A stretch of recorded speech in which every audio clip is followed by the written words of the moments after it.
ഞങ്ങൾ ഇങ്ങനെ യൂണിവേഴ്സിറ്റി കാണാൻ ഇറങ്ങിയതാണ്. നമ്മൾ യൂണിവേഴ്സിറ്റി ഗസ്റ്റ് ഹൗസ് ഒക്കെ നമ്മൾ കണ്ടിട്ടില്ല. നമ്മളിങ്ങനെ ജസ്റ്റ് ഇങ്ങനെ വഴിയൊക്കെ നോക്കിയിട്ട് കുറേ വീടുകൾ ക്വാർട്ടേഴ്സ് കുറേയൊക്കെ പന്നലായിട്ട് കിടക്കുകയാണ്. അപ്പോൾ നമ്മളിങ്ങനെ ഓരോ വഴിയും തപ്പിപ്പിടിച്ച് ഇങ്ങനെ ഇത് കാണാൻ വേണ്ടിയിട്ട് പോയതാണ് ഗൈസ്. എൻ്റെ സ്ഥിരം ടീം മെമ്പേഴ്സിൻ്റെ കൂടെയാണ് കേട്ടോ വൈകിട്ടത്തെ യാത്ര. ഇവിടെ മിക്ക ഗസ്റ്റ് ഹൗസുകളും ഇതുപോലെ കാടില്ലാണ്ട് കാട് പിടിച്ചെടുക്കുകയാണേ. കണ്ടോ, ക്യാമറ കണ്ടപ്പോൾ എന്താ നാച്ചുറൽ ആക്ടിങ്. ഈ കുട്ടികളൊക്കെ ഇവിടുന്ന് പല സ്ഥലങ്ങളിലേക്ക് പോകുമ്പം ഇവരുടെ ഏറ്റവും നല്ല മെമ്മറി ആയിരിക്കുമല്ലോ ഇത്. നമുക്കിനി റിച്ചിക്ക് എന്താ പറയാനുള്ളതെന്ന് കേട്ടാലോ.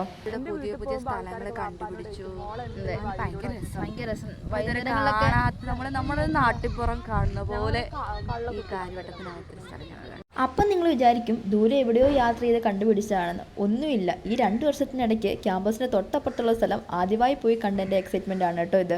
പക്ഷേ എന്തൊക്കെ പറഞ്ഞാലും വൈകിട്ട് ഇവിടെ നടക്കാൻ ഭയങ്കര രസമാണ്. ഇവിടൊക്കെ ക്വാർട്ടേഴ്സ് ഉണ്ടെന്ന് അറിയാമെങ്കിലും ഇത്രയേറെ ഉണ്ടെന്ന് നമ്മൾ ആദ്യമായിട്ടാണ് കേട്ടോ കാണണേ. ഓരോ വഴി കൂടെ നടക്കുമ്പോഴും ദാ വരുന്ന അടുത്തത് ഓരോന്ന്. ഈ കാണുന്ന അങ്ങോട്ടുള്ളതാണേ ഹോസ്റ്റല്. അപ്പം പിന്നെ നാളെ കാണാം.